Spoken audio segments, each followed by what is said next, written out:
여러분 안녕하십니까? 한일 군사정보보호협정 지소미아 종료까지 4시간 반 정도 남아있는 지금 정부가 예고했던 마침표를 찍지 않고 종료 시점을 조건부 연기하기로 쉼표를 찍었습니다.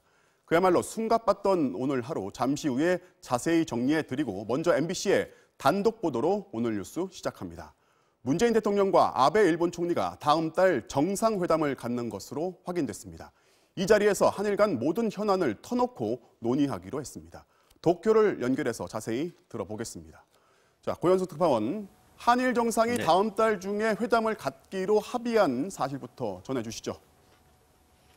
그렇습니다. 일본 정부 고위 소식통에 따르면 한일 정상은 다음 달 중으로 문재인 대통령과 아베 신조 총리가 정상회담을 갖기로 전격 합의했습니다. 양국은 정상회담을 통해 최악의 상황을 맞고 있는 양국 관계의 정상화를 위해 노력하기로 했는데요.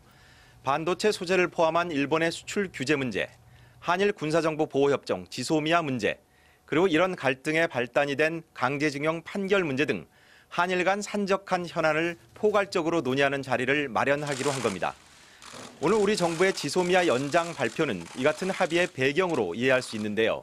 아베 총리는 한국 정부의 결정을 전략적 판단이라며 존중한다는 입장을 밝혔습니다. 아베 총리 얘기 들어보시죠. 日韓、また日米韓の連携協力は極めて重要であります。韓国もそうした戦略的観点から判断をしたのだろうと。 자, 정상회담 의제에는 이제부터 조율이 필요할 텐데요. 회담 장소는 어디인지 정리가 됐습니까? 네, 정상회담 날짜와 장소 등 구체적인 내용은 아직 정해지지 않은 상황입니다. 지난 6월 오사카에서 열린 G20 정상회의 때 문재인 대통령이 일본을 방문했던 만큼 이번에는 한국에서 만날 가능성이 있습니다. 반대로 이번에도 일본에서 정상회담을 개최할 가능성도 배제할 수는 없습니다. 하지만 한일 정상은 모두 오는 12월 말 중국 스촨성 청두에서 열리는 한중일 정상회담을 앞두고 있습니다. 따라서 두 정상이 추가로 시간과 장소를 정하지 않고 한중일 회담 과정에서 별도로 단독 회담을 갖고 한일 간 현안을 포괄적으로 논의할 가능성이 있어 보입니다. 지금까지 도쿄에서 전해드렸습니다.